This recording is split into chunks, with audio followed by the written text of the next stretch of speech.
Girl Scout хөтөлбөрийн хувьд бол 2 сарын хугацаанд хүүхдүүдэд програмчлалын суурьуудыг эхнээс нь эхлээд зааж байгаа. За бид нэр ерөнхийдөө хөтөлбөрийнхөө хувьд бол хамгийн эхний 7 хоногоос алгоритмын үндэс орсон.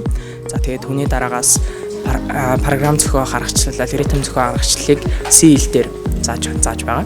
За тэгээд түүний дараагаас буюу 2 дахь сараас эхлээд HTML, CSS, React технологи ашиглаад ерөнхийдөө веб технологийн үндсийг ойлгоод бүгдээрээ статик болон динамик вебсайтыг хийж сурах тэм зорилготойгоор хичээлж байгаа.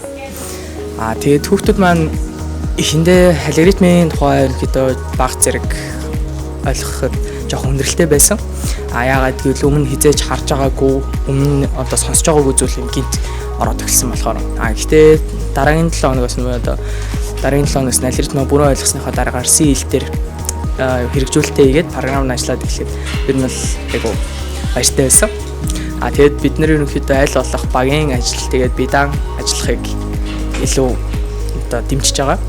Тэгээд ерөнхийдөө багаар нь хамтраад төсөл зохиох, тэгээд бүтээл хэрэгжүүлэх дээр илүү төлөвлөгөө ажиллаж байгаа.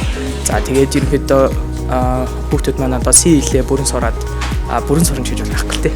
C хэлээ ерөнхийдөө сураад суртаа болсныхаа дараагаар програмчлалын олимпиадыг өөрсдөө зохиогоод хүүхдүүд маань програмчлалын олимпиадын тухай ойлголт аваад нэг удаа олимпиад оролцож үзнэ. Тэгээд түүний дараа багаараа нийлээд төсөл хөгжүүлээд тэрнийгээ pitch тавих буюу одоо өөрсдийн хийсэн бүтээгдэхүүнээ хүмүүст одоо зарахын тулд ямар үйл явцыг туулдаг вэ? Тэр хэсгүүдийг ерөнхийдөө биеэр нь туршилтын байдлаар үзүүлэх тийм зорилготой байгаа.